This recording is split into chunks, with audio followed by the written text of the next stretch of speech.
Hello, everyone. Brian Gottlieb here. And It's Endell here. what's up, everybody? I'm Amy. I'm Hank. And we're Goblin Reserve. I'm Matt Rogers. I'm from PCG.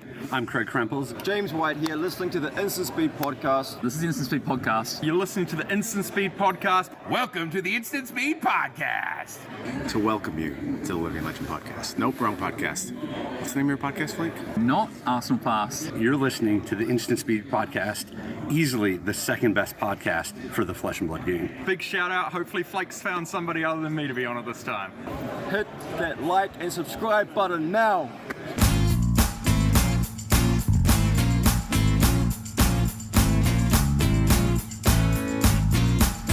Well, I work hard. How come everybody wants to shuffle my cards? And I think that it's true. There's nothing of importance on the 6 o'clock news, and I believe The Realm Games is the industry leader in both service and unique events in the TCG arena. Whether it's running the largest community-run tournaments for Flesh and Blood or providing service with a generosity that is unique to the Realm Games, you can count on the Realm for an unforgettable experience. Check out their website at realmgamingnetwork.com for details about their $50,000 Flesh and Blood tournament circuit happening all across North America. But check out everything else going on at the Realm, including tournaments for all kinds of other experiences. And just for you, ISP listeners, use the code INSTANT5, that's INSTANT 5, to get 5% off your checkout when you're buying from the Realm. Welcome, friends, to episode number 117 of Instant Speed Podcast, brought to you by the Realm Gaming Network. You'll find out how you can win $10 of store credit on the Realm today. Today, we'll tell you at the end of the episode, so stay tuned for that. We've got a returning guest. Needs no introduction, but probably wants one, so we'll go through it. Yeah, I know, I'm getting there. The Empress of Volcor. What else we've got? Runner-up to Pro Tour Baltimore. Winner of various other things, renowned altarist, humility, most amazing, most humble, least obsessed with herself, Mara Faris. I don't know about least obsessed with herself. Most I'm obsessed, pretty amazing. That's be proud in yourself, right? Listen. Nobody should be a bigger fan of you than you. I think that that's a fair statement to say. If you don't believe you can do it, then you can't. So, I think that you kind of just sort of pull the line yourself harder than anyone else. There's no shame in that. Yeah. There's absolutely no shame in that. No, definitely not. Especially the humility part. You've got that down pat, Mara. I am the most humble person I have literally ever met. The most humble person. Welcome. By far. Welcome back. How are you? Well, I am wonderful. Thank you for having me. It's been a wild couple of weeks. Lots of games of Flesh and Blood, lots of testing. Just got back in from Battle Hardened Philly, where we made another top 8 on the little chart. Feel pretty good about that. Had a lot of fun. Got to hang out, and it's wild that there's just been so much Flesh and Blood lately, and this is just the beginning. This is only getting started, and it only goes up from here. It's only going up from here. You're not wrong about that. And because what the up would be Pro Tour, which arguably it's different now because we have 2 Pro Tours this year. So Worlds has essentially sort of, obviously everybody knew that Worlds was the top notch, right? It's the number one. It's the crown jewel of the OP season. But a lot of people would honestly put the same kind of amount of weight. If there's one Pro Tour and there's one Worlds per year, they kind of are on the same plane to a degree, but now that's kind of separated because you could have 2 Pro Tour winners in a year, but only one world champion. Does that change your perspective of the tournament to a degree? I mean, like, you finished second in Baltimore to Michael Fang, but now that there's 2 Pro Tours, how does this Pro Tour feel to you? Like, does this one kind of lose a little bit of its luster? I think every one of these big tournaments is still just like the level of competition isn't going down anytime soon. If anything, I feel like every time I go to a major event, I feel like the competition is getting tougher and tougher as we get more and more players, and more players get really invested in the competitive scene, and more players really start leveling up their game. I think, if anything, this is going to be the toughest tournament we've ever seen. Especially so, like, I know we'll probably get into the metagame some, but I think this is going to be one of the most skill testing tournaments we've ever seen. Yeah, I think you're spot on. I'm pretty excited for it. That's a good thing to say. I mean, like, and that's not to take away from the previous. And I know that a lot of the times, well, every time that there's a major tournament like Worlds or Pro Tour, LSS asked me to write an article, and it's hard for me to write something that doesn't quite differentiate itself from the previous article that I write. I always say, I'm like, this is the biggest tournament that I think that we've had all the time. But it's true every time I write it, because I think Baltimore was a pretty big deal. But I think that this is also just as big, as much as Worlds is, etc. We'll get into that in a bit, but I do want to dig in a little bit amidst all this team antics nonsense. And I am the first person to beat the drum that it's awesome when there is a little bit of extracurricular adversarial kind of relationships between not just players, but entities of players, groups of players. Wolfpack and Runaways and PCG Pass and Metal Fab Tokens and whoever else is out there. So I want to inquire with you, is this very much a Wolfpack versus the world kind of mentality? Because there's a lot of dogpiling going on, because yes, Wolfpack has probably like a 747, full worth of people, so guys can charter a jet and go to wherever you got to go. We're not even that big. I think Runaways only has like 3 fewer members than we do now. Yeah, but it's look, they're also huge. Like, it's not to take it away from them. Fair. Yeah, I don't know. I think I feel real good about this event. I think just being a part of the Wolfpack prep for this event, I think everyone feels very good. I think everyone's feeling like we've put a lot of work into this one. I think this one's ours to take down. I think Runaways had their little moment. I think Blue Pitch had their moment. I think it's time for everyone to remember who the Wolfpack is. I don't think people forget, because there's a lot of them, and I'm not, like, again, I'm gonna sort of rag on that a bit, but you didn't answer my question, and I'm gonna be the responsible journalist, the hard-hitting question asker here, which is, do you feel like you guys are getting unfairly targeted to a degree, and does that perhaps throw some coal on the fire for your competitive, that burn that you guys have? Unfairly targeted? No, I don't think so. I think when people see the best, they come after the best, and I think Wolfpack's the best. That's fair. That's a perfect answer. I think that's an absolutely perfect answer that you've given here. And I feel like if there's ever a team that doesn't get kind of hated on and get a little bit of ragged on, I think that team's not doing enough. I think you don't. I don't think you get where we are without making a few waves. I think you're right there. Because I think if you're successful and you're constantly, on top, or you're top 8ing, or you're winning and your stuff, like, you have options to sort of brag. It's like you can reach into your bag of tricks and be like, anything I pull out of here is a successful thing that we have done as a team. So it's not like we don't have the accolades to back up a little bit of the swagger that we have when we show up to a tournament. And when it comes to swagger, and when it comes to a little bit of bravado, Mara Faris, I have to say that you kind of wear it very well.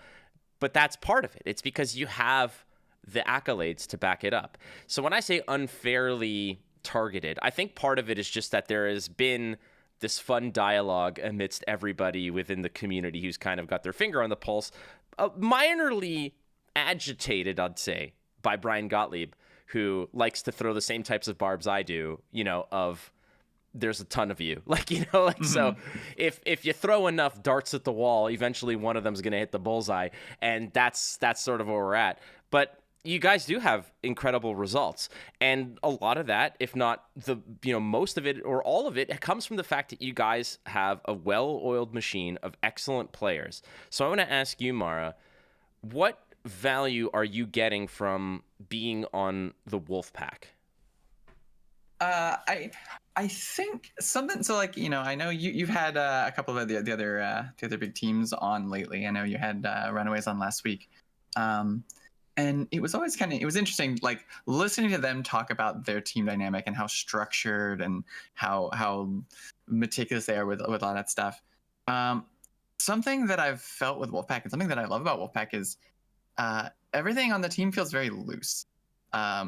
Everyone has their own things, but we're all still kind of working communally together. It's anyone can go in and just be like, hey, I'm looking for this, I want to test against this, I need some help with this, hey, let's all jump in and have a conversation together about whatever topic it is that we're going on. And I love that about the Wolfpack. Wolfpack doesn't feel to me like some kind of sponsored rigid team structure. It feels like just a bunch of friends who all just want to get together and kick each other's teeth in until we're all better than everybody else. And I think more than anything, that's probably what I've gotten out of it. I'm not, I don't think there's a whole lot of secret that I'm not looking to scout the best new Bravo tech to ramp up my game at Worlds. I want to go and find the best new Bravo tech, have Michael Hamilton kick my face in with it until I go, okay, now I understand how to beat this. And I think that's been the biggest thing to me, is having this exposure to this many incredible, talented, and intelligent players, to see other perspectives and to learn from each other. Even if we're not just all playing the exact same thing or really working on exact same thing at the same time, I think just surrounding ourselves with friends and having that more casual atmosphere while still all just working as a team, I think is probably the best thing about Wolfpack. It also helps that, like you mentioned, that circle of friends that you're, peeling information off of are Michael Hamiltons. Like you want to get some extra information and a little bit more insight on a hero like Bravo, which might not be the meta shaker at this particular tournament, but it's going to be floating around, and maybe it's a little bit of a sore spot against a Dromai or this or that, and nobody is going to think that you are not capable of beating any Bravo in the room on Dromai, no matter who it is. But the fact that you have that option to go ahead and just kind of squeeze some of that juice out of his brain, out of Michael Hamilton's guardian brain, and say, if I get a 1 or 2% edge that I didn't have earlier, or one interaction that I was doing incorrectly, then that is one thing that you can improve on in the future. Yeah, I can very honestly say, so going into Barcelona was my first time really playing a big event as a member of Wolfpack. I showed up at the testing house about a week before Barcelona, and I remember Michael Fung was like, man, I really want to play Dromai. I cannot beat Bravo. Show me how this Bravo matchup works. And I was like, I don't know what you're talking about. I've beaten just about every Bravo I've ever faced. And so I sit down with a game with Michael Hamilton, and he's on the Wolfpack, the Bravo list that we took to Worlds, the Tunic the aggressive Bravo, and he just crushed me for a week solid. And it was, I think it was Thursday before the Pro Tour, hours before we're ready to lock in lists. We played a couple more games, and I finally was like, oh, I get it now. And then everything sort of clicked into place, and then I did not lose a single game to Bravo at Worlds after that. And I absolutely factor that up to just having Michael just pound my head in for days on end, and I would not have gotten that without the team. It's an excellent thing to have access to. Again, like you mentioned, just these names that you're throwing out there, a lot of the players who are wondering about that edge. And this is, like we mentioned, I talked about this last weekend, and I was very adamant about the fact that it seems like the era of just, random Joe or Judy going to a tournament and spiking a big one is kind of the days are over. The free agency and market is basically completely dried up, because anybody who finishes in a top 16 or has 2 consecutive decent tournaments seems like they're gobbled up immediately. And on Wolfpack, and I don't want to talk too much about teams. We did that last week, but when it comes to teams and improving on it, is Wolfpack to a degree just capped in terms of, we don't, there's no more areas that are murky. There's no more fog of war when it comes to particular heroes. Anything that we need to know we have someone for that. You mentioned, Michael Hamilton or Michael Fung on Bravo or on Guardian to help your matchup here. You're there. You're the Dromai person. There are other heroes there's other people out there, I'm sure, who can just get the ninja game down or get the illusionist game down when it comes to Prism, etc. Is Wolfpack essentially just, have they covered all their bases? Until a brand new class comes out, are you guys basically sitting there saying, there's no room. There's no more room. There's nothing that anybody can join us and give us that we don't already have? I don't think so. I think Flesh and Blood is such a diverse, wide open game.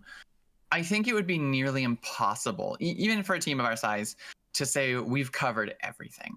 There are just so many little things to work on and so many things to discover and so many, just little variations where like one or two cards can just totally upend the way a hero is played. Or, like we can look at just like the Tunic Bravo list versus like the old Tech Plating Bravo list, like just changing that one card, then that just kind of cascades into affecting how the whole deck is played. So like, I think we have a very deep pool, and we probably have one of the deepest pools, if not the deepest pool in the game.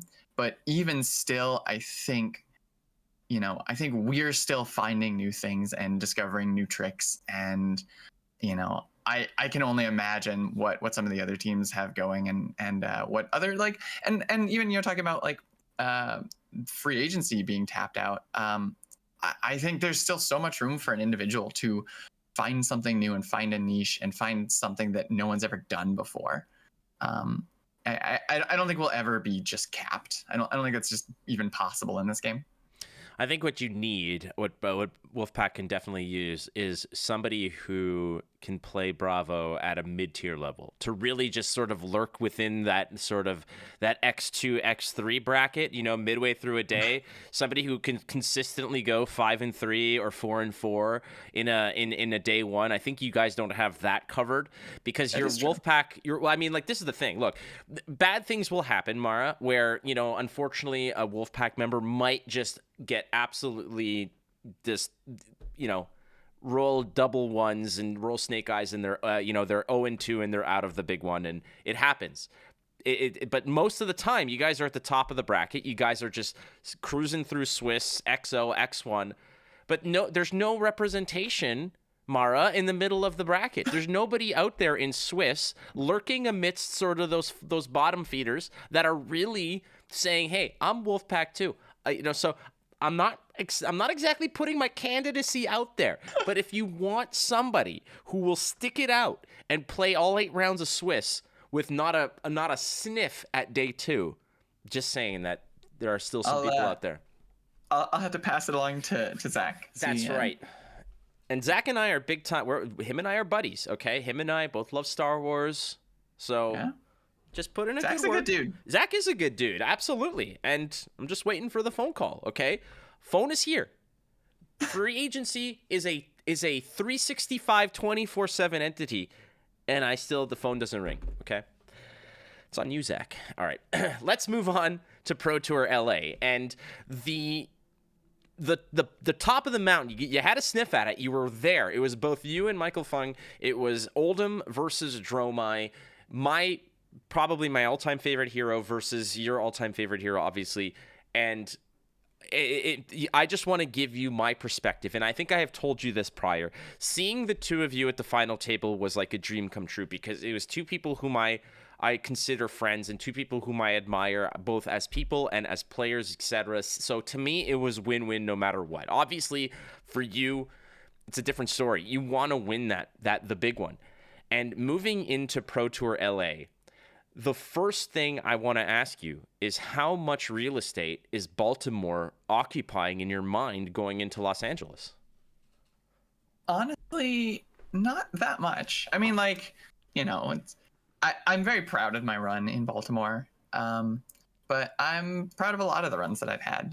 Baltimore was definitely a high point, but I think it's easy to kind of get lost in the nostalgia of old runs, or even what could have beens. And You know, I think it's about looking forward. I think going into LA, I don't want to look back and be like, oh, well, I almost had it once before, or I could have had something different. Looking into LA, I just want to see that trophy that says Pro Tour LA. You know, I've got my Baltimore trophy already. It's on the shelf. I want to stay focused on LA, and I think that's what's important right now. I think that's a very apropos thing to do. It's a very cautious. I don't say cautious. Cautious is not the word. Cautious kind of, would imply that there's a little bit of fear or a little bit of uncertainty. I think that nobody's more prepared on the particular hero, than you. But to a degree, I would imagine that there was a certain period of time where the what ifs, the I should haves, or those types of thought processes, the processes that kind of cycle through your brain. At what point did you kind of move past that finish? Was it just you get home and you go through it? Because you and I, we had dinner that night. Where you finished, it was you and a whole bunch of other people. And for those who don't know, Mara picked up the tab for everybody, like over a dozen of us that were at this restaurant, and it was not expected. It was just so wonderful, and we are also there celebrating your achievement. But it didn't seem like it bothered you in any way, shape, or form, like it might others. But did you take any of that home with you? And if so, at what point did you put it all to bed? I don't know. Like it's one of those things that, it'll always kind of stick with you a little bit, both the highs and the lows, I mean, like, it's, there's that one last game that could have gone different, but I learned so much from even just like that one finals game. I learned so much. So I don't think I've ever want to say that I've put it to bed, because there's parts of it that are still with me. These lessons that I've learned and the things that I've grown since then, I've improved since then. But I don't think there's anything like, I don't think that like it bothers me or anything like that. If that's kind of where we're angling, I don't think you ever really can. Like, you can't go that well, like have a run that good and come up just a little short and then just let it bother you. Like, you have to kind of stay focused on how many good parts of it there were. I did amazing at Baltimore. It was definitely one of my best runs I've ever had. It was one of my most cherished moments. And like, could it have been better? Sure. But like, it was pretty damn amazing, and I'm happy with that. And you deserve it. And that's one thing that a lot of people were there celebrating with you, is the fact that we all felt like we won, and it was the same thing seeing Michael Fung win as well. Like both of you, had either of you won, it would have been the same jubilation of good people succeeding is good for the game. Actually, I had this conversation with my buddy Mike Torek. I had this conversation with Majin Bey this past weekend in Philadelphia, and the reason being was seeing people like Michael Fung or Brody Spurlock, yourself, etc. Or even Majin Bey, when people like that are winning tournaments, when they are the front-facing, aspect of Flesh and Blood, it's just damn good for the game. And it sparked off because I was watching Majin play the finals, and Brody was there, and he was watching the game because he had his flight to catch. And I turned to my buddy Mike, and I said, it is so good for Flesh and Blood that people like Brody Spurlock are young, they're succeeding, and it's not like they're doing so, and I don't say it's getting to their head. It's just a matter of they're just perfect ambassadors for the game. Then you have people like Michael Funk, who are not just good players, they're excellent community ambassadors as well. You, yourself, Majin Bey, one of the nicest dudes who are out there. It's a fucking good thing. Like, I don't know if you feel this too, but when good people are winning and succeeding, even though I'm not, I'm like, I think we're all winning. Like, and I think that that's a sentiment that I wouldn't say is exclusive to Flesh and Blood, but it's something that we can really kind of plant our flag in and say, this is something that makes us special. absolutely agree. Like I think that Flesh and Blood has a character to it. And a lot of what I think makes this game great is not just that it's such a good game and we've got such a good tournament scene, but it's because we have these players like this. Like, you know, we have these just larger than life personalities. And I think that's one of my favorite things about it is I love the people that are these ambassadors to the game that we can point to and say, hey, these people are really good, but like, look how much fun they're having. Look how much they're promoting the community. You know, I mean, I've said it before, like, you know, when I very first started in Flesh and Blood, I didn't really intend to be a player. I just wanted to get in and do some of these altars and kind of get into that. And my first ever like altars that I ever did for Flesh and Blood, I had you, I had Brendan Patrick, I had like these big name players in the game immediately going, hey, there's a new artist, go check out her work, go check out all this stuff. Like, you know, you immediately, like, you had a commission in, you were talking about my work on this podcast, like, you know, and I've always kind of wanted to take all of that love that I got when I first came into the game and just pay it forward. And that's always been something that's very important to me. And I'm glad to see that there's other people that feel that same way, that, you know, we've had other people support us and that we just want to continue spreading that support and that care and that love for this game. And I think it bleeds in every pore. I think, you know, I think it starts at James White and you can see how much he loves and cares about this game and just trickles down to the rest of us. And I hope we never lose. I think that's one of the things that I always get scared of as Flesh and Blood grows and becomes a bigger and bigger game. I hope we never lose that sense of community and that sense of love and passion for this game.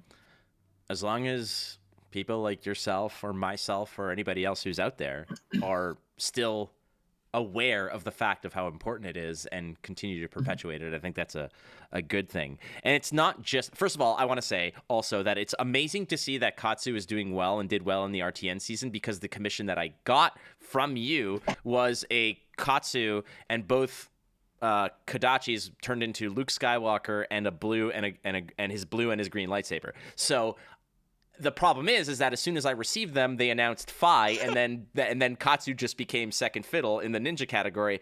But he's coming back, baby, and I cannot wait to bust up that freaking card out, because it is literally, it never went in a box, it never went in a deck box, or never went out of my sight. It has always been on top of my desk right there, dead center on top of a pile of other cards or promos, and I'm just like, every time I walk by it, I'm like, soon, my pretty, we will get there. I do want to give a shout out real quick, because we talk, like you mentioned, yourself, me, Brendan Patrick, etc. Like, we are people within the community that have a certain level of influence or recognizability, and people for some reason listen to what we say. But it's not just us who kind of pump the tires on the positivity in the community. There were there were multiple people, let me say. There was a ton of people. One of them was this wonderful woman named she said her name was Jelly. Jelly she was sitting next to me in a sealed event. She was playing Betsy, and we were chatting, and we were just having a good time. I didn't think that she knew who I was or whatever. And as we're playing, she says to her opponent, as Flake would say, ate the old-fashioned way. And I look at her, and she's like, I know who you are. I was like, oh, that makes me feel it. And then she gave me I don't know what they're called. Maybe you can help me. You know when you, like, take multiple layers of the same card and create, like, this 3D effect of, like, stacked on top of each other? Yeah, they're either just like I've heard them called just 3D altars or shadow box altars. Shadow box altars, 3D altars. Yeah. She said, I know that you're a Bravo person. You're a Guardian person like me. I want you to have this. And she gave me hers. And I said, are you serious? And she said, absolutely. And I don't have a special Bravo. I use the token from a Wraith Unlimited. I said, this is my Bravo now. This will always be my Bravo. And I want to say thank you to her. But it's people like that who do these great things. I also played a CC event against Chris Stassi and Justine DeLuise, I believe. And I played against both of them and another dude named Brad. It was a great experience because everybody was just having a good time. We were laughing, we were joking, whatever, and they were so kind and they were so welcoming no matter what. that's the kind of community that I want to just continue to go forward with. I know that we're a little off the rails here because I wanted to talk about LA, but I have so many stories that I could tell of just like people in this community and things that I have been gifted or just things that have been done for me. Like I could go on for a whole nother podcast for that stuff. This community is amazing. it was That's really how it boils down. Everybody is. It was so much fun. The other two were, there was Leroy Pope. There's another friend, dude, like Aaron Guy. Like a million people just this weekend. I got bounced out of the Battle Hardened in a hurry, so I went to go do side events and had a great time. But let's go back to LA here. I know that we're a little off the rails, but preparing for LA, you had such a great finish in Baltimore. You've had multiple amazing finishes from Baltimore to today. Has your prep changed for LA? If you were to sort of compare it to Baltimore, has anything changed your routine, the amount of time, what has changed? Oh, pretty drastically, I think. I think just the biggest thing is I was not on Wolfpack going into Baltimore. I felt like going into Baltimore was a lot of kind of scraping to find testing, and to find like I remember I showed up to Baltimore about a week early because I was good friends with some of the guys on the previous team Magnolia. And so I was doing at least some draft practice with them, but like I definitely remember being in like the hotel lobby, just chatting with like, hey, who needs Dromai reps? Because I need to practice into some Lexi, I need to practice into some Oldham, like just grabbing anyone I could to get some games in.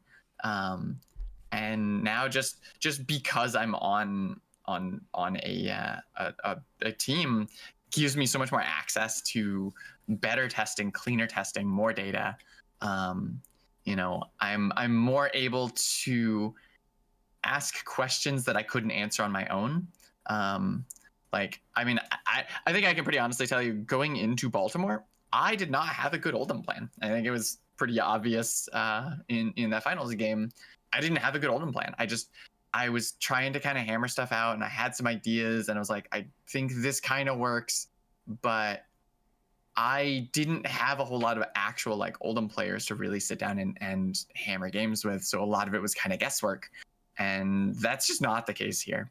I think I have probably in the last month got at least 100 or more games of Dromai VKO under my belt now. I know my matchups, and I know my strategies, and I know my game plan into basically everything in this meta. I feel so much more prepared because I have access to these different tools and these different resources that I just didn't have going into Baltimore. Well, we're a week and a half, a little bit away from it. How much more prep is left for you? I know that it's a never-ending grind, but is the gap between you and feeling comfortable, like, is it this big? Is it like, I'm 10% away from feeling correct, or are you at the point where I'm like, I feel comfortable now? It's just about getting 0.1% improvement every single day. I think there's always new things to work on. It's kind of like we were talking about, where I feel like there's never going to be 100%. There's always, oh, what if we did that? Like I think I posted on Twitter the other day, going into the PTI or the Battle Hardened last weekend, I was like, I've got my KO plan, I've got everything on lockdown, I'm ready. I played 2 KOs on the weekend, beat both of them, and still somehow left that weekend, and on like half the drive home I'm like, okay, but what if we did this in KO? What if we changed this sideboard slot? What if we did this little thing? I had a chat with Guy, who's another amazing Dromai player, and he and I had kind of similar strategies, but like little differences, and he also did obviously very well on Dromai this weekend. And I'm like, ooh, well, Guy's doing this, but I wasn't doing that. Maybe I should look at this. What about if I try this with this in this combination? Like, there's always just more to discover. And I could probably play the Pro Tour tomorrow and feel pretty good about it. But I'm going to still take advantage of every last minute I can to just keep honing and sharpening and getting just a little bit better and a little bit more prepared. Is this Guy Cohen we're talking about? Yeah. Yeah, Guy's a good dude. We like Guy. Yeah. So that said, this is probably, I think we've said this multiple times, but moving into a Pro Tour specifically, into a major tournament, this might be the most volatile meta that we've seen, because it seems like every week there's a brand new bad guy that everybody's going to be on, Twitter whining about as being the Armageddon of the game, and like the beginning of the end, because Kano won one weekend, and everybody's, and they're it's just, the sky is falling kind of mentality here. But ultimately, there are multiple options here that people can argue saying this is the deck to beat. However, at the end of the day, Dromai did pick up the most constructed RTN wins at 37. That was the most of any other hero. But the second place, I think, was like 32 or 33 or even 35. It was fairly close. There was a lot of 30s. There was a lot of high 20s. So in reality, this is just a regional thing. This is just a barometer of a particular region. I don't think that Dromai is the big bad nasty that's out there. It's not the boogeyman like Starvo used to be. It just happens to be that it took out a lot of RTNs.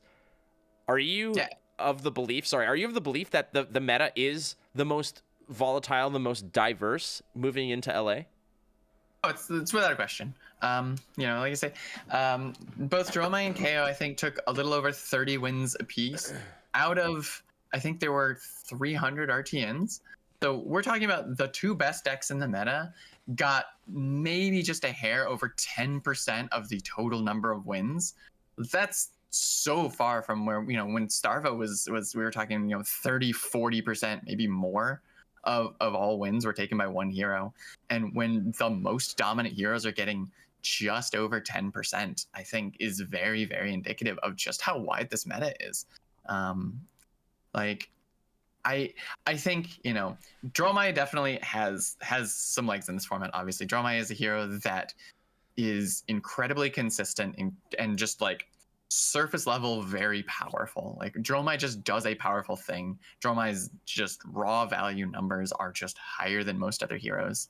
But Dromai does have weaknesses. Dromai has counters. Dromai has things you can do to increase your odds against Dromai. And I think KO, we kind of see a lot of the same thing where, KO is just a big dumb numbers deck.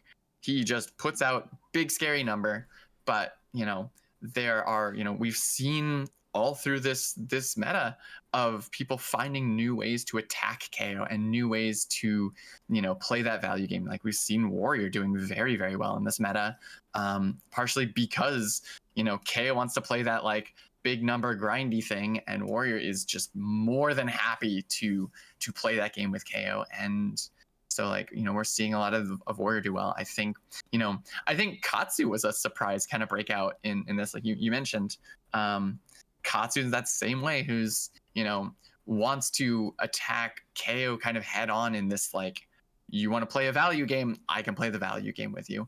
KO also just has a very reasonable matchup into Dromai as well. I think more than any meta we have ever seen is a meta that's going to reward specialists, is a meta that's going to reward people that don't have to invest, 50 games into every single other hero because they've already played them. Like I mentioned earlier, I've probably got 100 plus KO games, and that's possible because I don't need Bravo reps. I don't need, Katsu reps. I've played tons and tons of those heroes already, so it lets me focus on the new things rather than trying to, cover all of this very wide meta.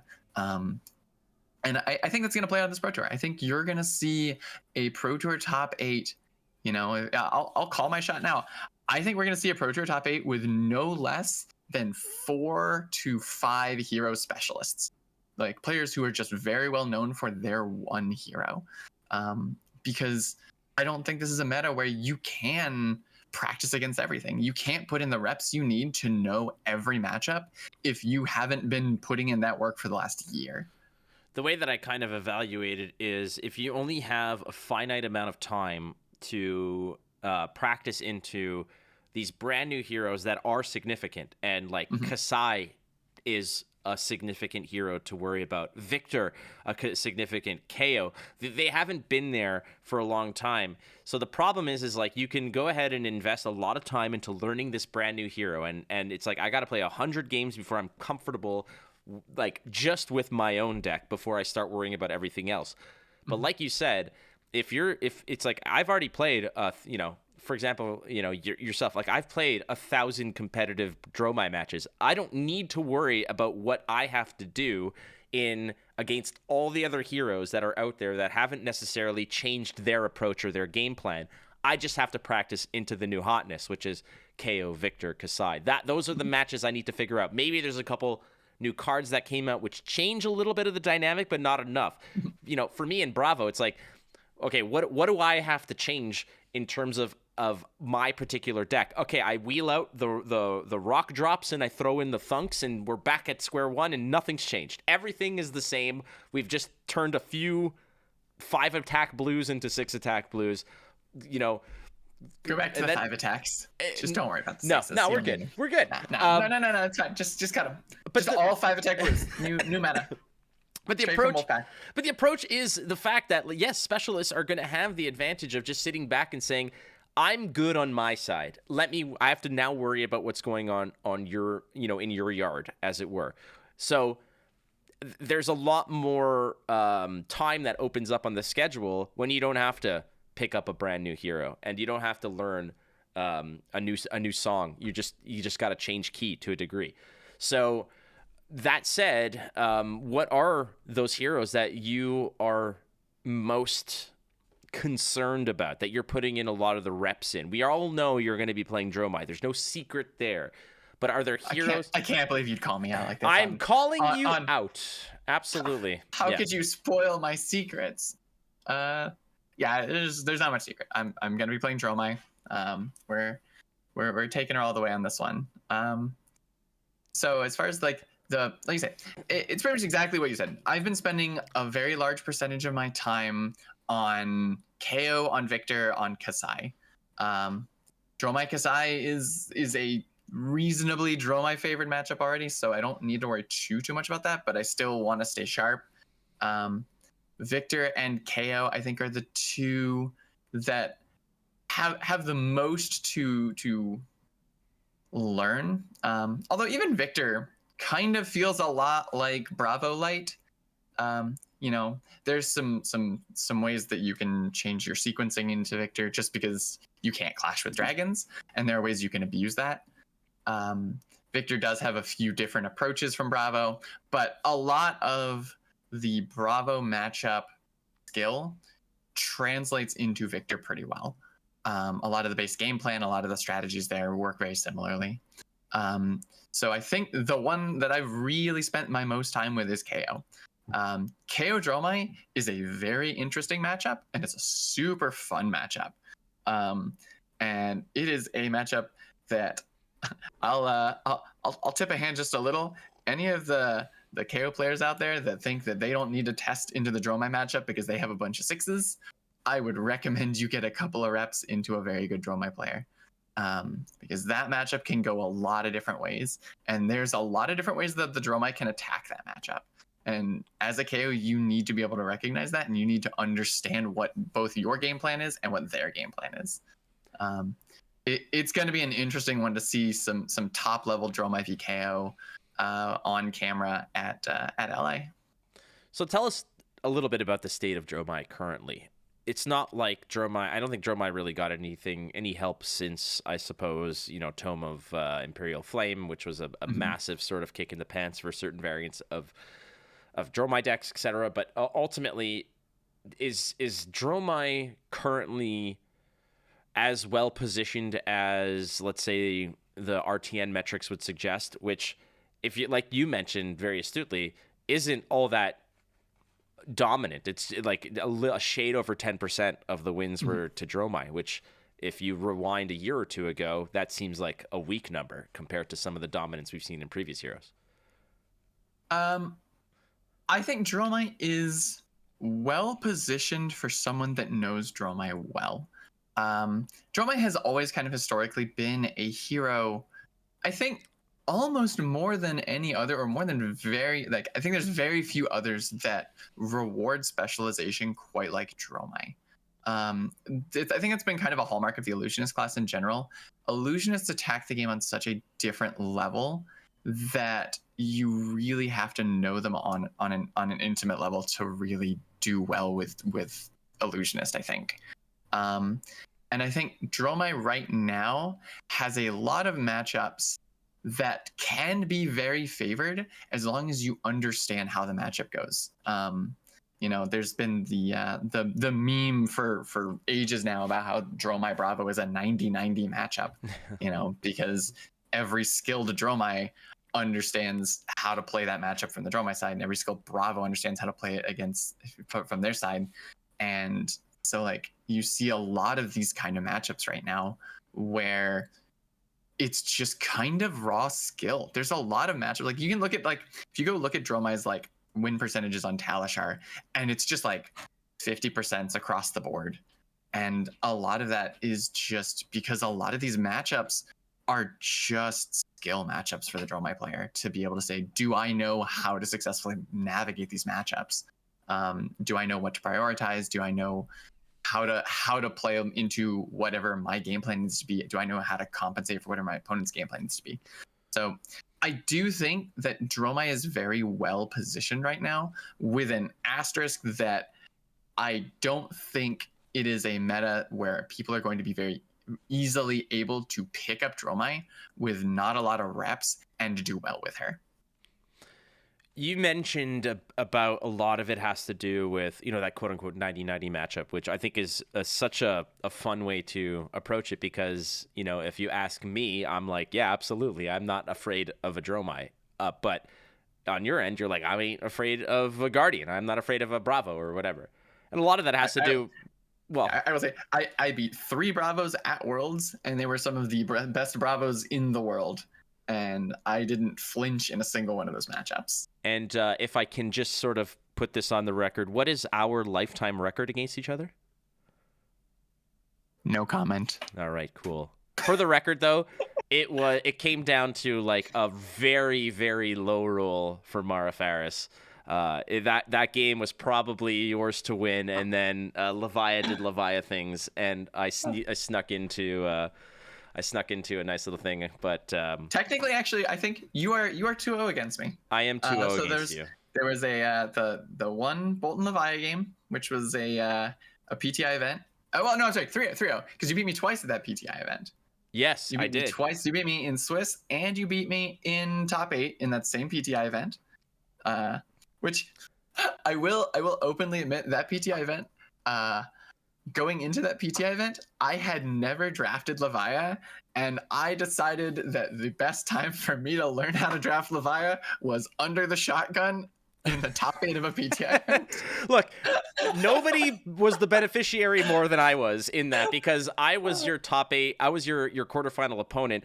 And I will say this. I've never played Levia. I never want to play Levia. Much like when I'm drafting anything that has a warrior in it, I literally just say, I do not play warrior. Even though I know that Bolton's a warrior, but whatever, it doesn't matter. But I will say this.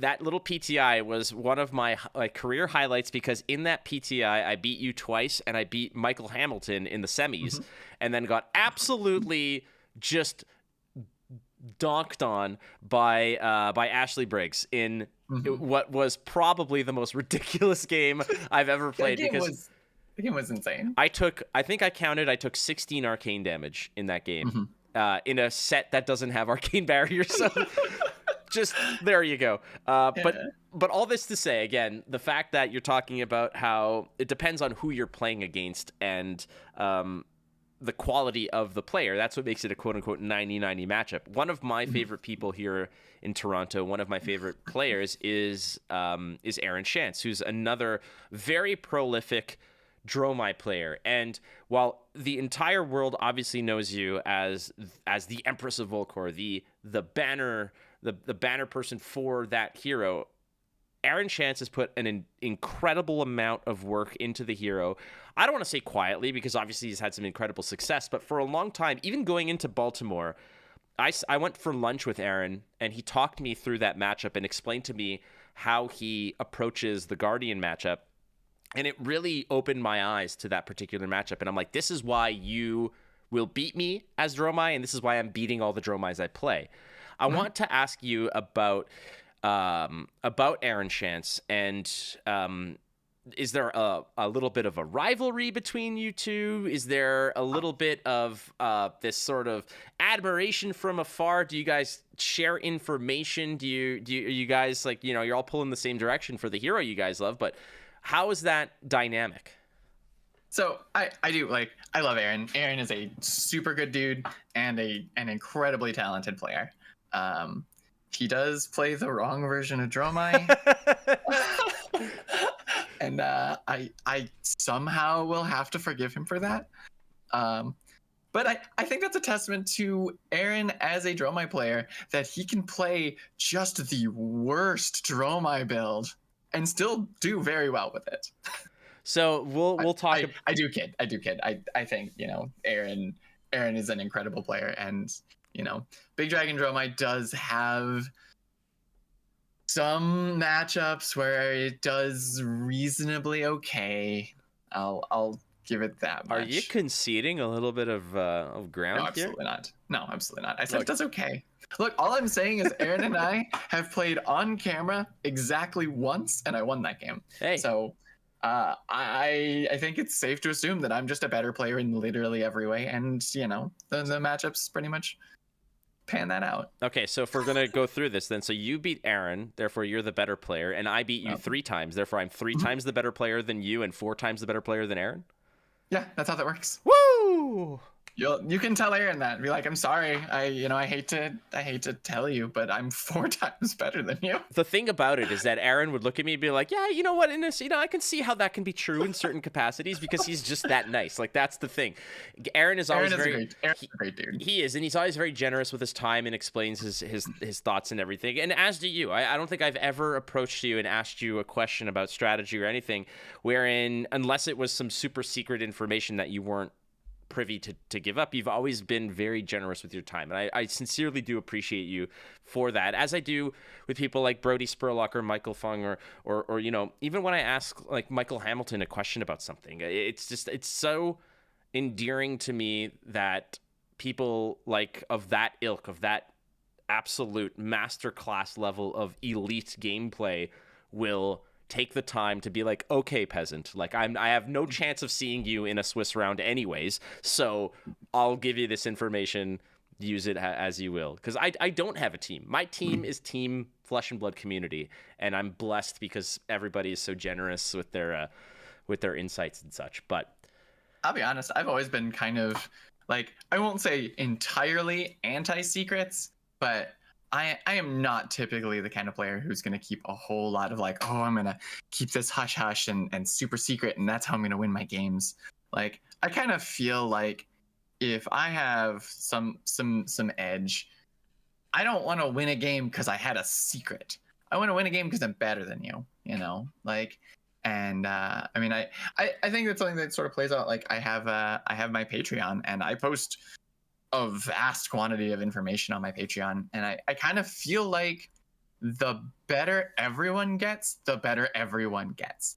And I don't gain very much by going, I won a game because you didn't have enough knowledge, that you didn't understand the matchup and I won, and that makes me great. That doesn't make me a good player. That makes me better in this vacuum. Like, I feel like, and I think a lot of the professional players in this game kind of share the sentiment with me, and I think it's why you see so many people that are so open and willing to share, because the better you get, if you and I play and you're a better player, then the better I get.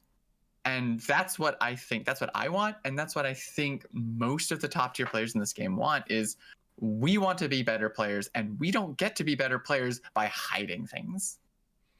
that is a very unique standpoint out of this, because a lot of teams will keep some of the information to themselves because of the work that they put in to sort of dig up that information.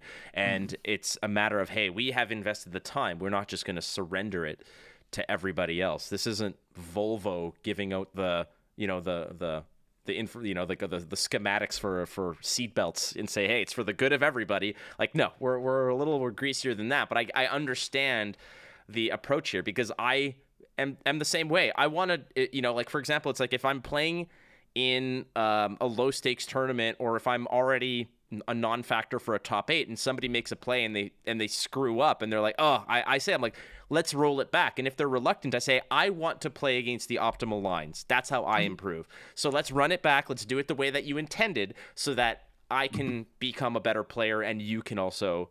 It's like, it's not like you messed up. You just missequenced. Like, you had the path in your mind. You had the steps. You just you went step 2, then 1. You messed it up. I want to talk a little bit about this. You mentioned about how Aaron Shantz has the wrong formula here. He's playing Big Dragon. You're playing something called Empress build or Empress Dromai. I hear people all over the place when they talk about Dromai, they talk about Big Dragon, they talk about Empress. Empress is your build. It is your design. It is your That's my baby. It's your baby. First, what is Empress build? And can you talk to us a little bit about why, if you want to give out this information, why it's just inherently better than Big Dragon? All right. So the first of all, like, we can go a little onto the naming, because that's one of the questions that I kind of get a lot is where did the name Empress Dromai actually come from? Back when I first built the deck, it was back before Tome, back before anything else, and so it's weird now, because like every Dromai looks at, is royal now, and every Dromai is running that royal crown. But back in the early days, back before we had Tome, I was running the royal crown just for that early ash advantage, that early kind of kickstart to the game, because the real I think difference in Big Dragon Dromai versus Empress Dromai isn't even necessarily the deck build, although there are some differences in the deck build. It's a design philosophy. It's a gameplay strategy. Big Dragon Dromai wants to go into a game and say, I'm going to play a very slow, very grindy game, and I'm going to lean on the value of the dragons turn after turn after turn to just wear you down and grind you out. And eventually, I'm going to have this one Ash Wing, and this one Ash Wing is going to do 15 points of damage because I'm going to block you out. I'm going to take this game as long as I possibly can. That's kind of the fundamental philosophy of Big Dragon Dromai. And I kind of wanted to take a different approach at that. I felt like when I was playing the early iterations of Big Dragon back before Empress was a thing, I felt like the deck does the thing that it wants to do very well, but it does it in a way that's super inefficient. It's playing these cards that are just painful to cast. Like, if you've ever had to cast a blue sweeping blow, a little piece of you dies inside. Like, Michael Fung and I, when the first time we ever really bonded, we were talking, we were out at a restaurant after some event. I don't even remember which one it was. And he was talking about how he was trying to learn Dromai from, it might have been Aaron, and I don't remember. It might have been Aaron, or it was another one of the big name Dromai players. And they were like over his shoulder playing a game, and they were like, "Oh man, your opening hand's so good. You can cast this blue sweeping blow and just set up for your next turn, and it's gonna be great." And he's just like, "I can't do it. I can't make my hands click these buttons. I can't play a 2-card 1." And so like that was the biggest issue I had with Big Dragon, was that Big Dragon, to play its game plan, necessitates these just super inefficient plays. This like, I'm gonna pitch 3 cards to play my Necria, and I'm just like, I spent my whole hand and made 1 4-power dragon, and that was my whole turn, and I'm excited about that turn. You know, you can watch Haydendale. I remember has a video on one of the Arsenal Pass ones, where he's talking about the Dromai mirror, and at one point he has 14 Ash and is just like so excited about that. And he's like, yeah, we've just thrown all of our cards away and done nothing with them. And look how great our game state is. And I was just like, this hurts. This hurts me. This hurts me in my soul. I can't. So I sat down and I was like, Dromai has so many obscenely above rate cards. Every dragon is just grotesque on value.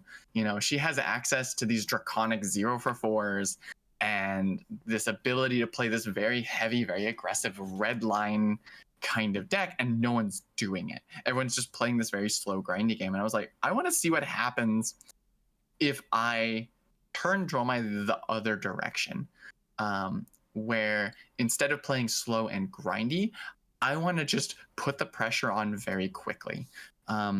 Dragons are very good at playing a long grindy game, but the other thing dragons are very good at is making your opponent respond to your threats. You put a dragon into play and your opponent has to respect it. Your opponent has to deal with this immediate problem, and it puts them off of their game plan. One of the ways I really always like to kind of describe Empress Dromai is I would like to put my opponent in a triangle and say, you have a 4-card hand. You can do 2 of 3 things. You can attack me. You can block out my attacks that typically have powerful on-hits, or you can deal with my board. You can do any 2 of those 3 with a 4-card hand reasonably well, but you will never do all 3. And whichever one you choose to ignore, I will exploit.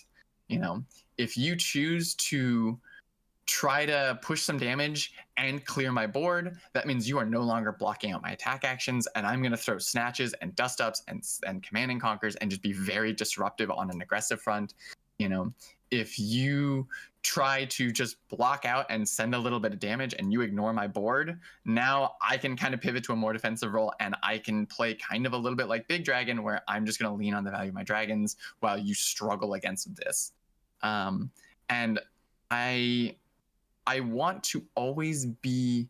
I think this is one of the ways that I play the game very differently than the Big Dragon players is I want to be the one asking questions. I want to say, here's a problem. How do you deal with it?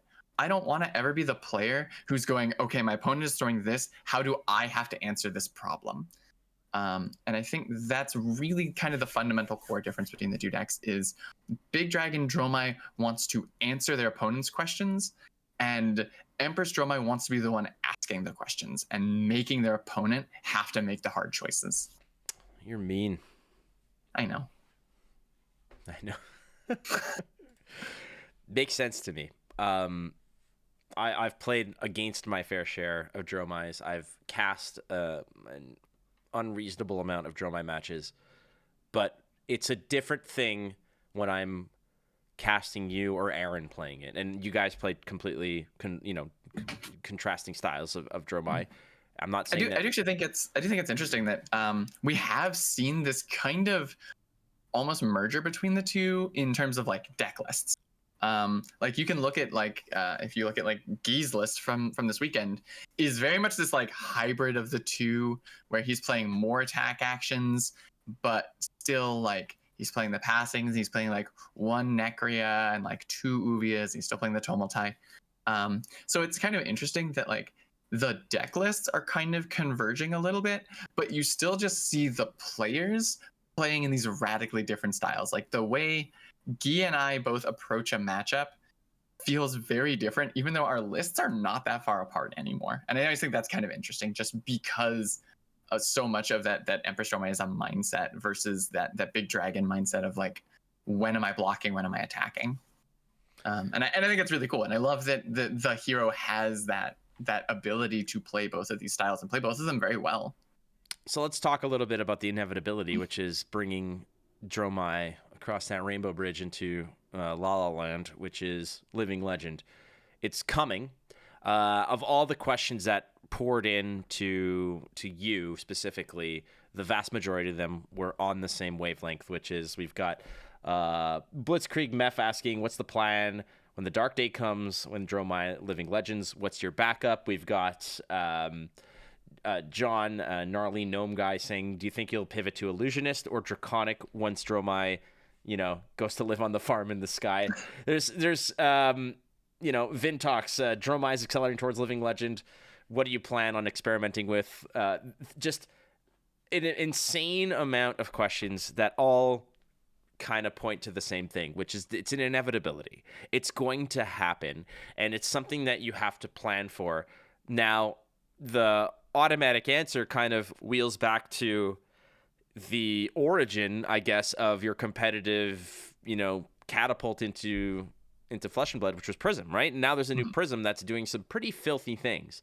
And I want to give some love, and I'm looking it up right now because I want to make sure that I get the absolute correct name of the individual who absolutely beat the piss out of me. It was Chris D'Agostino. Chris D'Agostino did something that I didn't think was physically possible within the standard realm of a carbon-based world that we live in, which is in one turn, drew 9 cards, played 4 Figments, 1 Herald, 2 Auras, one of which was Arclight Sentinel, and a library, all in one turn. And I had to sit there and be like, hammer into your Arclight Sentinel.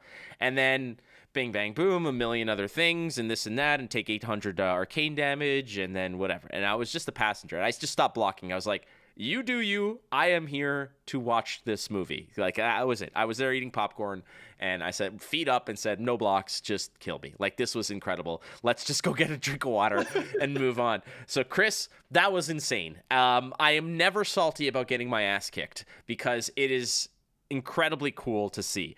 So when I put out the tweet of like, this is what happened to me, that was gross. I didn't mean it like, hey, LSS, go fix this. I meant it in like, it's incredible what is capable when the stars align for this hero. So are you coming back full circle? Are we going back to Prism when Dromai LLs, or is it like, are you going to do the Phi thing? Are you going down the Draconic route? Probably. So there's no question that I'm going to definitely be working on Prism a lot. And I already have been working on Prism. I've been working on Prism since basically day one. And Prism really excites me, actually. I think this hero does some things that we have never seen done before in Flesh and Blood. I think there's not a whole lot of question in my mind that new Prism has the most powerful hero ability that we've ever seen in the game. I think there is a reason that she is a 32 health hero, and occasionally I play games and wonder if 32 health was even far enough. Prism's powerful, y'all, and anyone who's not paying attention to that hero is going to get caught off guard. I honestly would not be surprised if somebody brought Prism to this Pro Tour and found something that we haven't even discovered yet and rolls the tournament. There's so many layers and so many levels. Like, I mean, even just talking about what happened to you on this last weekend, a month ago, the narrative around Prism was, man, she's really good, but her Bravo matchup is unwinnable. Like, that was what people were saying. They were saying that the reason that Prism is never going to be good is because she cannot beat Bravo. And then things all just started clicking, and people started figuring out this like vestige aura plan where you're like, oh, I don't necessarily need to just beat your face in with heralds. I can still play auras even without playing the Iris attack you with auras plan. I can still just overwhelm you with these incredibly powerful permanents that just kind of take over a game. And then like suddenly the Bravo matchup went from unwinnable to a matchup that's frankly pretty scary for Bravo now. That matchup, if the Bravo's not really well teched for it, can get. I mean, like you said, that Prism is able to just draw 9 cards, play a library, 3 auras, and then just be like, all right, now you deal with this. I think, and I think we've just barely touched what this hero is able to do. I think Halo of Illumination is wild in the number of sheer options that card alone provides in any game. The number of just different play patterns and different choices and different little niche weird interactions. I think you're going to start seeing people really deep diving into Prism and finding things that we never thought were possible. And that excites the hell out of me. I think that's going to be really cool, and I kind of look forward to being at the forefront of that. Once Dromai goes off to the big volcano in the sky. Is that what it is? Is it a volcano? Yeah, it's a big volcano. I think that's where all the dragons live. Okay. Probably there. But I will say this though. Prism is not the only hero on my radar. I don't know. I think you saw at the PTI event this weekend. Mm-hmm. I did not register Dromai. I did not register Prism. I did see, yes, and I asked you this specifically because the same line that you took is the same line that Majin Bey told me he intends to take because of the uniqueness of the hero. And I don't know if you want to spoil it or not, but you also told me that you made a New Year's resolution. So maybe you can share that and then tell us who this hero is that is kind of tickling your fancy a little bit. Sure. So I definitely I had a little bit of a scare going into Baltimore because just before Baltimore was really when Dromai started to ramp up in LL points. And Dromai ended up gaining something like 250 LL points in the span of like a month and a half from the ProQuest season, and she won a calling. And we were going into Worlds that was a 300 point event, and I was looking at a hero that was like 400 LL points a couple of weeks ago and was now looming in that window of like, if she wins Worlds, she's just gone. And I kind of freaked out a little. I was like, I at that point was not, I had not yet come to terms with the fact that my hero was going to be living legending soon. I felt bad because Aaron was in top 8 of Worlds, and I was like, I want to cheer for my boy, I want to cheer for my hero, but if Aaron takes my Dromai from me, I'm never gonna forgive him. So Dromai didn't win. We had so we got a little bit of a reprieve, and after that I was like, okay, I need to start making my plans. I need to start figuring out what I am gonna do. And I think that was something that sort of caught me off guard when Prism LL, because like you said, I was a Prism main before Dromai came out, and Prism LL right when Dromai was just brand new. Like Dromai had only been out like just a brief period of time when Prism left, and I kind of found myself without a hero. Like I knew I was interested in Dromai, and I knew that was something that I wanted to work on, but I'd put very little time into her. I'd played, a handful of armories, and that was it. And then suddenly my hero is gone, and I don't feel comfortable playing anything in a tournament anymore. And it sucked for a while. There was a lot of time, I can remember even up until like Worlds San Jose, where like I was on Dromai then, but like I just did not feel super comfortable in the hero. I didn't feel like I had enough practice on it. And I didn't want that to happen again. So I made my New Year's resolution this year was that I banned myself from playing Dromai at Sunday PTI events. And so far I've stuck to it. Every major Battle Hardened that I've been to this year, I have not played Dromai on the Sunday event. I've played Prism at one, I've played Azuri at one, and I have now played Dash.io twice at PTI events. And I'm not gonna lie, I love the hell out of this hero. Dash.io is real fun, and I think Dash.io is another hero that I think people are sleeping on a little bit. She's got a couple of scary matchups, but into most of this meta, Dash.io does some work. KO wants to play a numbers game, and Dash is more than happy to put the number 4 on a boom grenade and shove it in his mouth. Put that on a t-shirt for sure. Yeah. But it's funny because that's exactly, people ask Majin Bey the same question, when Kano has seen this I don't say a resurgence, but a lot of more people are putting in the time to play it, and it's winning a lot more events because a lot of people are not prepared for it or are just unwilling to learn the matchup to succeed against it. And yes, some of the matchups are just, it's hard to succeed against it when it just finds all the numbers. But Majin says, he's like, I think that Dash IO is the other hero that intrigues me the most because of the fact that it kind of operates within these weird margins that other heroes don't get to. Looking at the top of your deck, having instant speed mechanics and things like that, that's where you want to be. And I think that that's a cool thing. And watching you play it, even though I didn't get to watch much of you playing it, I just saw you on it and I was like, what the hell's going on here? And then you explained it to me. I said, that's awesome. Again, keeping the portfolio a little bit wide open for other options keeps you, I guess, insulated when the bad news does hit and, you know, you win Pro Tour Pro Tour LA or whatever, and Dromai ascends. You have to figure something out, right?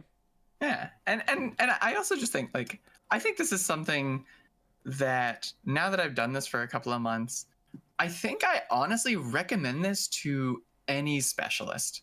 You know, the PTI events in particular, I feel like are very good for this, because you're going to go to an event, you're going to say, okay, I'm going to play my battle hardened, and this is, you know, where I'm going to play my main hero. I'm going to really, you know, try my hardest. This is the most prizing. But then, like, you play your event, you do, whether or not you do well, and then you kind of have this like smaller event on Sunday that is still like a good event. The competition levels at PTI events is still very reasonable. You know, most of the same players are still there, but because the prize pool is substantially lower, the stakes don't feel as high. It doesn't feel like there's quite as much pressure. You know, they have actually very recently changed this, but previously the PTI events weren't even rated events. They weren't ELO rated events, so there was even less at stake. And so I've kind of found that playing non-Dromai heroes at PTI events has kind of wrenched me out of that comfort zone, but also forced me to see what the other side is like, almost like to say like, okay, I'm gonna, you know, learn new skills and learn things that my main hero doesn't make me have to learn. You know, Dash IO has been actually a really particularly good one, because Dash IO has such a dramatically different skill set from Dromai. One of the things that I've always had a hard time with playing in Dromai is like playing into fatigue is always very difficult. And like Dromai's fatigue game plan is very different than any other heroes. When you play Dash IO, you're playing fatigue into everybody. Like I've been fatigued by a Fi on Dash IO before. So like it's something that you're constantly aware of, and you have to always be like, okay, what's my game plan if they start blocking? How do I adjust? How do I adapt? How do I change my game if this game starts turning into a fatigue matchup? And I think that's a kind of skill set that I can take from Dash and bring back to Dromai and be a better player as a whole for it. And I think that's been a really cool thing, and that's something that I've really enjoyed, is being able to learn skills that I don't often use on Dromai, but still be able to kind of fold them into my repertoire as a player as a whole. And I think that's been amazing. And I really recommend that to anyone who really wants to be a hero specialist, is, you know, take a little bit of time and learn a couple of other heroes, even if it's just at low stakes events, even if it's just like ban yourself from playing your main hero at armories, you know. I think there's so much to be learned from just doing different things from what you're comfortable with, and I think it's a great way to just be a better player. All right, I got a few questions, some short questions here from a few people, and a little rapid fire if you're ready for it. Sure, hit me. So I guess the first one will be this one from John. Which of the non-legendary dragons would you want most as a pet, assuming that they start as a hatchling, but then they grow to the normal size? Which one would you want? So I saw this when this was posted, and I had to actually think about this for a little while. So I think there's a couple that we can probably rule out pretty quickly. Necria, bad pet. Smells, rotting, dead flesh. Terrible to clean up after. Straight out. Covered in ash. You know, Thamai is the dragon of law. Thamai is going to be that dragon that's in your car seat, and then you're driving along, and he'll lean over and just be like, you know, speed limit's 65 and you're going 67, so we can't have that. Uvia seems like she'd be pretty cool. Uvia's chill. I dig the big pink mommy dragon, but she's gonna bring all her kids over. They're gonna make a mess. It's just 1,000 more mouths to feed. Can't be Uvia. I think I gotta pick the dragon after my own heart, which is Kyloria. I knew it. I freaking knew it. I knew it. It's gotta be Kyloria. Kyloria. I always think Kyloria is a little special. Kyloria gets easily distracted. Sometimes you can play against a warrior and you're like, Kyloria, go get me a card. And Kyloria's like, I found these copper. They were shiny. And I think that's adorable. And I think sometimes you're just gonna come home and Kyloria is just gonna be like, here's some stuff I found. It's ours now. And then the neighbors are like, where's my lawnmower? And you're like, I don't know, it's mine. Kyloria brought it home. It counts. I think Kyloria would be cool. That's pretty good. From Crow asking, when they do inevitably or potentially bring back Dromai, what is an ability that you can envision a new Dromai having? So I think bringing back a new Dromai is going to be kind of tricky, just because Dromai is so very well defined by her Ash mechanic. And I hope they don't totally do away with that, but I would like to see some interesting different ways to make Ash that aren't just pitching reds, but still kind of keep that same feel. If it's having to maybe mill red cards out of our deck, or playing red cards in different ways, or I'd like to see even different ways to attack with dragons, because we kind of take that Storm of Sandakai 0 attack, play red, get go again.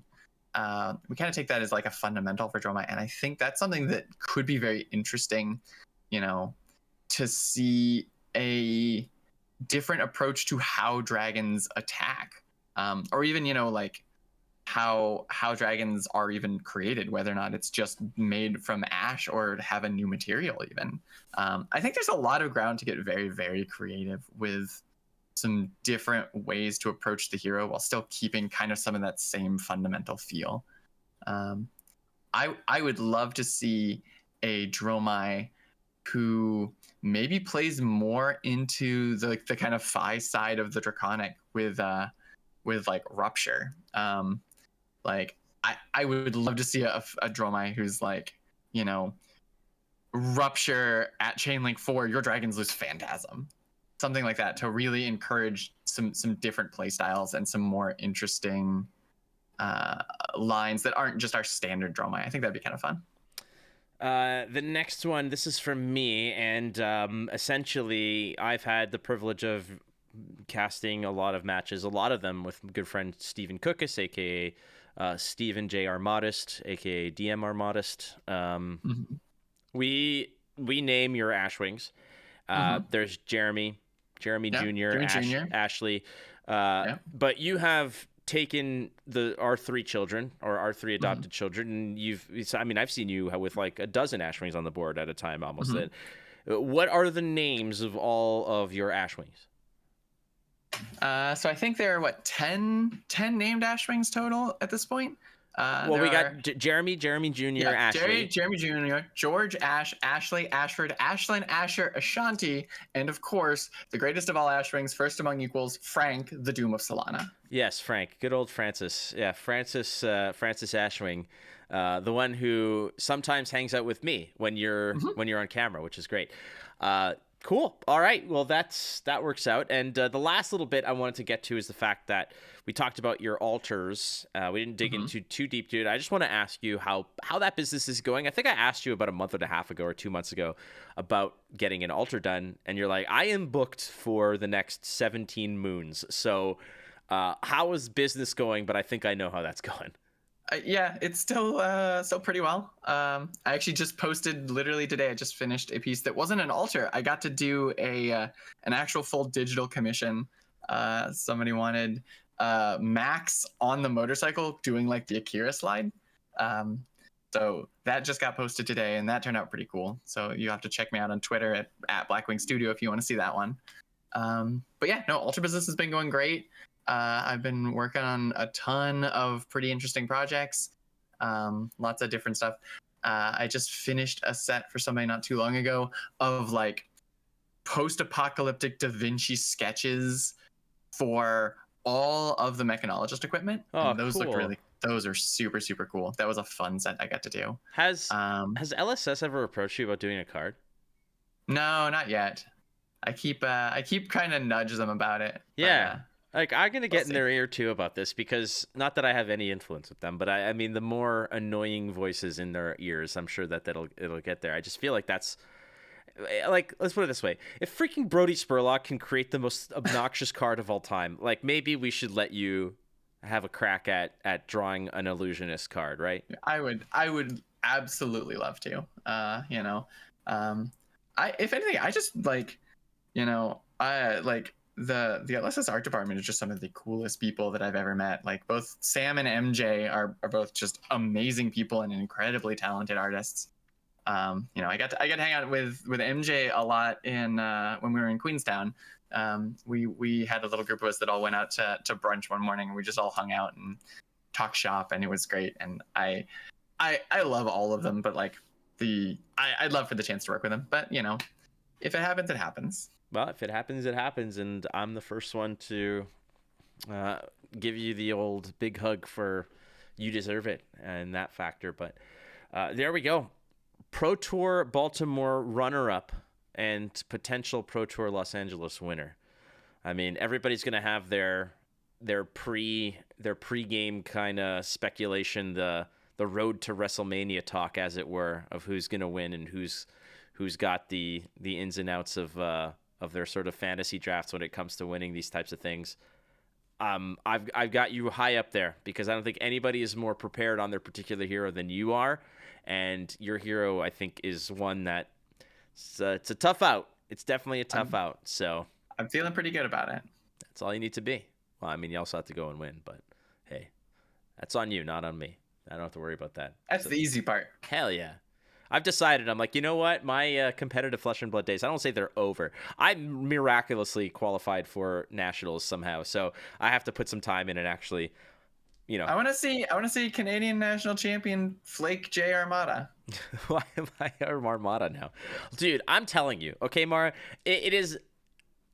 I was thinking about this, and for all the other big time players who top 8 everything and like they'll win a battle hardened and it's no skin off their back because they do it a million times and whatever. It's like, if I won the Canadian National Championships, I would cry. I would legitimately cry. I almost cried when they sang Happy Birthday to me in Queenstown. Like I legitimately almost cried. I have put my entire life, my entire life, my passion, my blood, my sweat, my tears has been in card games and broadcasting, but like in card gaming since I was 12 years old. Like I am 38 now. It's 26 years that I have really put my whole life into this. If I won a battle hardened or if I won a calling, that would be like an achievement. If I was the Canadian national champion, I would just be like, we're done here. Like I will ascend like to living legend status. I'm going to go and live on a farm with a whole bunch of dogs and be like, this is the life that I choose. I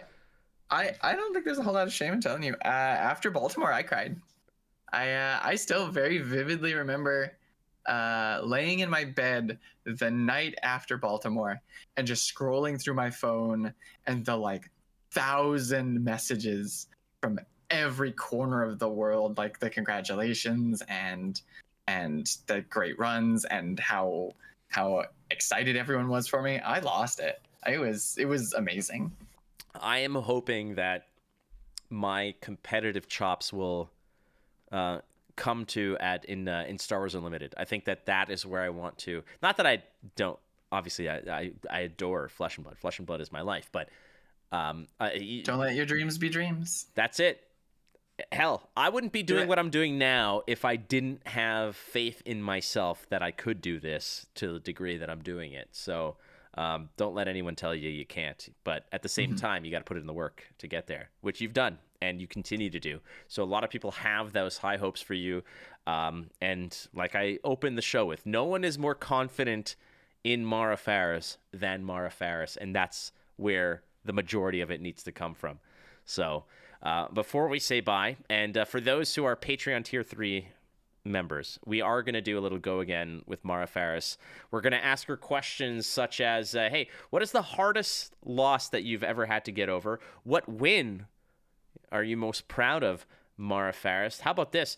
How about what means more to you, winning a Pro Tour or bringing Dromai to Living Legend? All these questions and many more in the Tier 3 Go Again segment, which will be for our Patreon Tier 3 exclusive members. So go to patreon.com/instantspeed. For as little as $2 a month, you can say, hey, Flake, you don't fully annoy me. So here's $2 to just know that I don't hate you as much as most of other people do. So that's good. All right. Mara, tell us where people can hear more of your super modest and full of humility tweets. So I do, in fact, have the best tweets. I have the the greatest tweets of all time, which is over at Blackwing Studio on Twitter.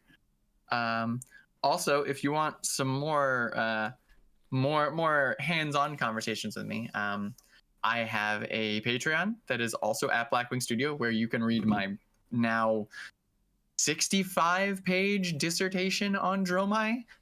You might want to read that one quick because it might not be relevant for much longer. But we do actually, like, I have a very active Patreon Discord community that I'm in there all the time, and we just, shout out to my Patreon Discord community. Everyone in there is just incredible. We have an awesome group. Everybody's very committed to working together and learning together. And it's not just Dromai players. We've got little groups in our community for Bravo and for Dash and for lots of other different heroes too. Then I've also got my Etsy store, which is also Blackwing Studio, where you can get custom art tokens and things like that as well. I used my Mara Faris Seismic Surge at in Philadelphia this weekend. And people are like, where's that? Well, that's very nice. I said, damn right it is. Because A, I don't win enough tokens to get the cold foil one. B, I always use the tokens of people who gift me their tokens because they're awesome. So, all right, friends, lovers, other strangers, thank you so much for listening to the Instant Speed podcast. I said that I was going to give out $10 of store credit at The Realm, who sponsor this show. So go to therealmgamingnetwork.com, and I ask you to put here in the comments of this video on YouTube, I'm asking you, who will be the surprise hero, the surprise Dark Horse standout of Pro Tour Los Angeles, and why do you think so? Don't just toss a name out there. Give me some information. Do not listen to Mara. But yeah, just go ahead, throw that information out there, and I will select a winner on the next episode of Instant Speed Podcast. And friends, don't forget, be kind to one another, okay? And you're not losing if you're learning. We'll see you next time on Instant Speed. Bye. Bye. Well, I work hard. How come everybody wants to shuffle my cards? And I think that it's true. There's nothing of importance on the 6 o'clock news, and I believe